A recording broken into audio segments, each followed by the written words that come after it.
Volám sa Zuzana Benešová, som finančnou riaditeľkou pre skupinu Donau Farm. S Donau Farmom spolupracujem už 14 rokov, takže čo to o spoločnosti už viem. Rok 2022 bol pre mňa veľmi úspešný z pohľadu akvizície veľkej skupiny spoločností a jej následná implementácia do procesov skupiny Donau Farm. Tento projekt musel byť stihnutý vo veľmi krátkom časovom období a práve o to viac si vážim, že bol úspešný, a to bol úspešný práve vďaka kolegom a týmu ľudí, ktorí sa na ňom podielali a stihli sme splniť tieto termíny.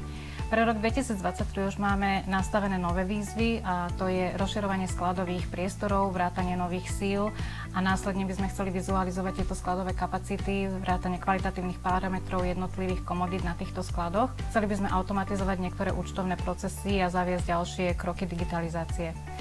Svoju prácu mám veľmi rada a obohacuje ma najmä vtedy, ak mám príležitosť sa naučiť niečo nové, a zároveň ma ale veľmi teší, pokiaľ môžem naučiť niečo nové aj ja svojich kolegov, s ktorými spolupracujem.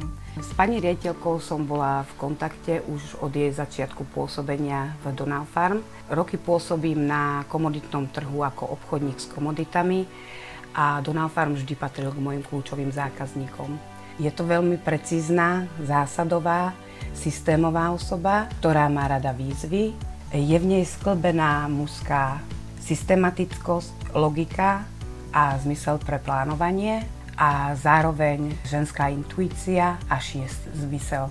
Dokáže vytvoriť pracovné prostredie, v ktorom máte stále možnosti učiť sa niečo nové a rozvíjať svoje schopnosti, a preto je potešenie pracovať s ňou.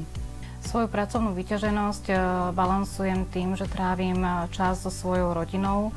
Tak ako väčšina Slovákov, aj my sme počas covidu kúpili chalúbku a v nej sa nám tak zapáčilo, že sme v nej zostali žiť a stala sa našim novým domovom. Je pre mňa obrovskou radosťou, keď prídem z práce a môžem si vychutnávať tento pokoj, kľud, ticho a zvuky prírody s tým, že si vychutnávam tento pocit len so svojou rodinou. Pokiaľ si uvedomíme, že mám kde bývať, mám čo jesť, sme zdraví a vychutnávame si tieto malé momenty spolu, tak ma to robí nesmierne šťastnou a vyrovnanou.